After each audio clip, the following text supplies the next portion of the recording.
Clearly everyone's organization of their day is different, but to sort of give you a concept, I'm going to take you through mine in this concept of how it cycles, and understand yours will be totally different.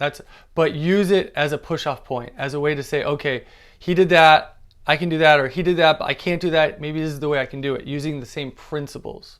Principles first, then plan, then we use our methods, okay? So for me, again, just using this as an example for you, we're going to use this both as a small wheel of an ultradian cycle every 2 to 3 hours, but we can use this map sort of like our day too, right? So if we can say this in my day, this is midnight, and this is noon, this is 6 a.m., 6 p.m. So I wake up around 4:30, depending on the season, right? In summer, I can sort of do 4:15, and I'm usually kind of waking up before my alarm. In winter, right, it's same concept. In winter, it's darker, longer, there's less, so I have trouble waking up. It's like 4:45, even 5 o'clock. It's like, so an extra 30 minutes or so difference between summer and winter for me, I notice in my ability to wake up. So I got to honor that and sleep in more or get more rest during the winter, and in the summer, there's more yang energy and I can sort of wake up more easily. But either way, when I wake up, right, I've been doing yin. So sleep, yin, recovery. I wake up around 4:30 here, right about the time. This is 6 a.m. This is sort of 3 a.m. It's about 4:30. I wake up right around the time the yang starts to be a little bit more present. My body can sort of wake up a little more easily. So I go from yin to yang in this sort of first phase in the dark still, when the sun doesn't come up, is my self cycle. I take care of myself. I do my own training. It's in the videos, right? The Qigong, calisthenics, meditation. This is sort of the time. So I'm doing yang, or I'm doing category 2. I'm taking care of myself, doing something that might not, even does feel good, but at the moment it might not feel great. So I'm doing category 2 to break through to the other side and sort of get that process going. Then once I finish my workout, I'm going to move more into a yin recovery phase, right? So I wake up around this time, I'm going to hydrate and do my activity for about the first hour for me or so, hour and 15, give or take, 45 minutes if I'm rushed, an hour, 15.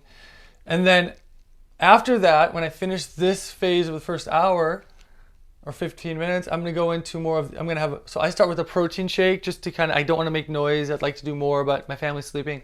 So I have the thing in the container, I grab it, drink it, good to go. So I've started sort of the recovery process, and my son wakes up, we play for a while, and then we make breakfast. And so the food, then as we're digesting from breakfast, getting ready for school, taking him to school, preparing, my body is still recovering even though I'm doing other things. And then as I come back around after I've dropped him off at school, now it's in the bigger picture, I've moved to more of about 8:39 in the morning. My first workout session was like 4:45, so now we're about 8:30, so 3 to 4 hours later, I'm going to go and do more physical activity, a little bit of movement based upon what we've laid out in the Dayflow journal. What's the right area? What's the right time? What's the biggest payoff for that? And for me, it's about 30 minutes, give or take. Sometimes it's as long as an hour. Sometimes it's as short as 15 minutes, right? But whatever it is in this phase of the day, it's the most yang energy, right? It's the most building up energy. So I'm using this energy and building up to fuel myself energetically for the rest of the day. I'm giving it a higher ceiling, a higher platform. And then when that cycle, so what do? I drink water before that, and then do activity, and then before I come home and take a shower, right, drink a protein shake again, just to kind of get the nutrients in me, take a shower, cool down, start the process, eat a piece of fruit or two, apple and orange, and so now I've started the recovery of the food. Then my body is again recovering, where I start to go into a work cycle. So now as I move more into the active work cycle of the day, my body is more passive in the recovery. So I can focus just on the good postures of my body,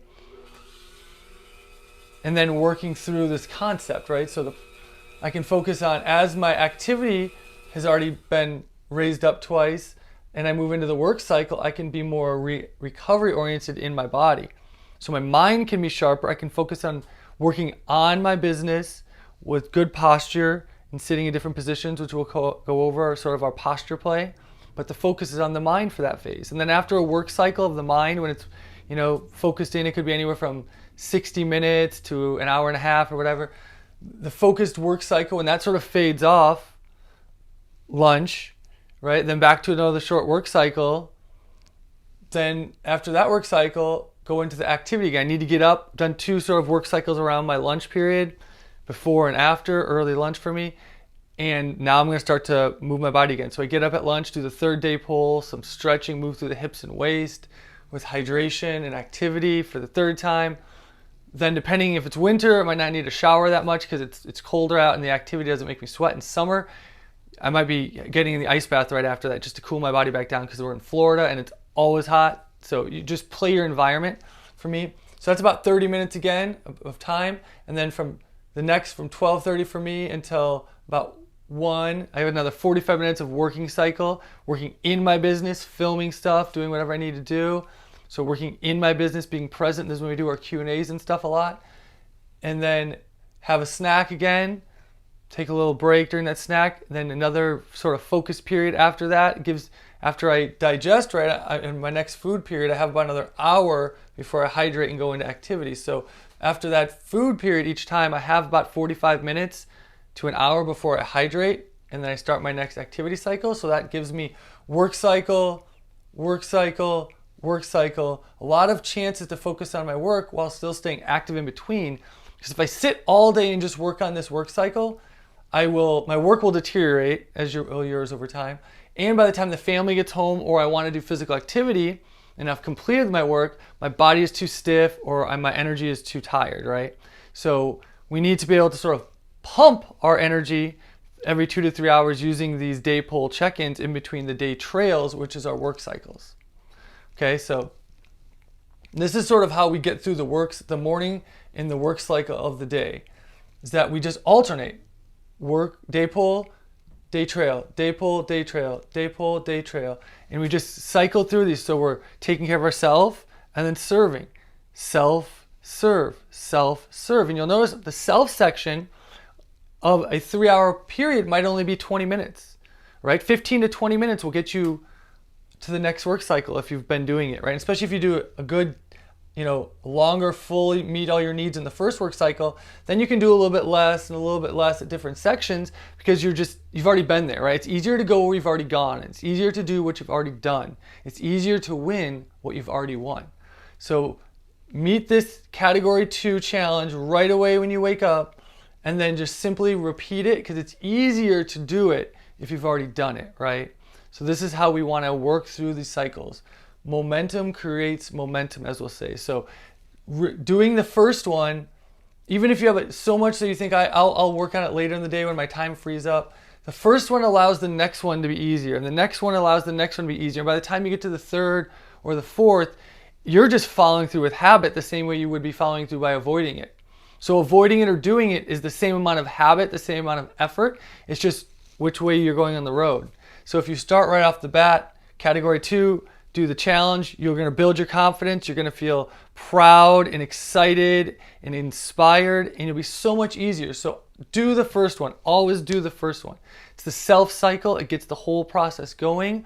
And then the rest of the day, it's only 15 or 20 minutes if you need to be. It can be longer, but it could be a 15 or 20, and then do a longer lift later or whatever you want, a longer cardio.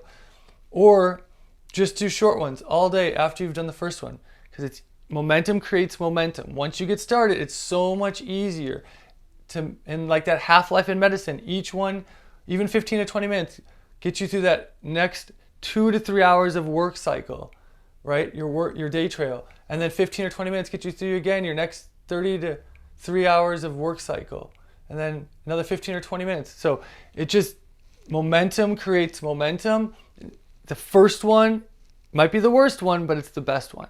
First one is the worst one. Get it out of the way. It's category 2. You'll learn to love it. You're going to learn to enjoy it. And it makes all the other ones easier. And the more you trust in yourself and trust in the process, the better and better and better you're going to feel. And the more confidence and pride you're going to have in yourself. And it feels good to feel good. And it feels good to be proud of what you've done and excited of your potential.